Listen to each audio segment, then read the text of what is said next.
ओम श्री साईराम। ओम श्री साई सर्व बाधा हराय नमः। सर्व व्यथा दूर करणाऱ्या श्री साईंना आमचा नमस्कार असो। परमेश्वरी हृदय हे लोण्याहूनही मऊ आहे।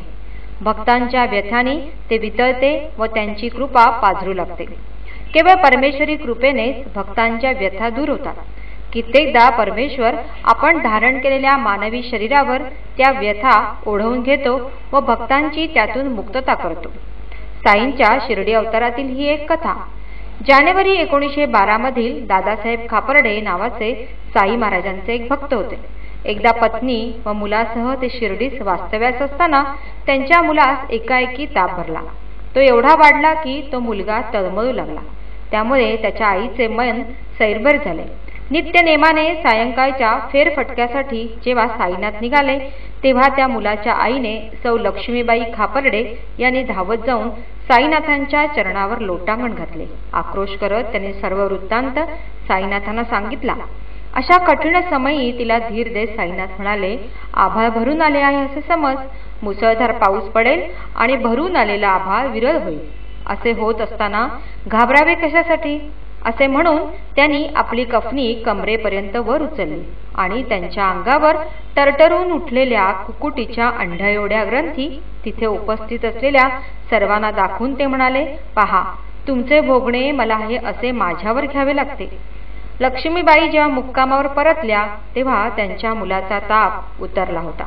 परमेश्वर केवळ शारीरिकच नव्हे तर मानसिक बाधाही दूर करून भक्तांची प्रापंचिक व पारमार्थिक उन्नती करतो।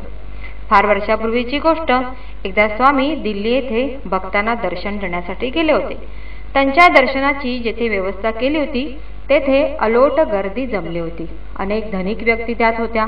त्यापैकी एका व्यक्तीच्या ड्रायव्हरच्या मनात आले की आपले मालक एवढ्या आतुरतेने कोणाच्या दर्शनासाठी गेले आहेत, म्हणून तोही गाडी उभी करून दर्शनासाठी गेला। परंतु तिथे गर्दी एवढी अलोट होती की त्याला फार दुरून स्वामींचे दर्शन घ्यावे लागले। स्वामींचे दर्शन होत असतानाच त्याला आपल्या शारीरिक व्यथा व आर्थिक अडचणींचे डोंगर आठवू लागले व मनात आले, जर मला या बाबांच्या जवळ जाता आले असते तर मी या अडचणी त्यांना सांगितल्या तरी असत्या। परंतु त्याला दुरूनच अस्पष्ट दर्शन मिळायचे होते। त्यामुळे आपली व्यथा न सांगताच त्याला परतावे लागले। यानंतर काही वर्षे गेली। त्या ड्रायव्हरच्या ज्या व्यथा होत्या त्या आपोआपच कमी होत गेल्या। अडचणीचे डोंगर दूर झाले। चिंता व भयमुक्त झाल्यावर त्याला एकदा कोणाकडून भगवान सत्यसाई बाबांबद्दल माहिती मिळाली व तो आपल्या परिवारासमवेत प्रशांती निलयम येथे गेला। दर्शन उत्सुकाच्या रांगेत बसला असता स्वामींनी त्याला मुलाखत देण्यासाठी निवडले। प्रत्यक्ष मुलाखतीच्या वेळी स्वामी त्याला म्हणाले, आपण पूर्वी एकदा भेटलो आहोत, तुमची प्रार्थना माझ्यापर्यंत पोहोचली।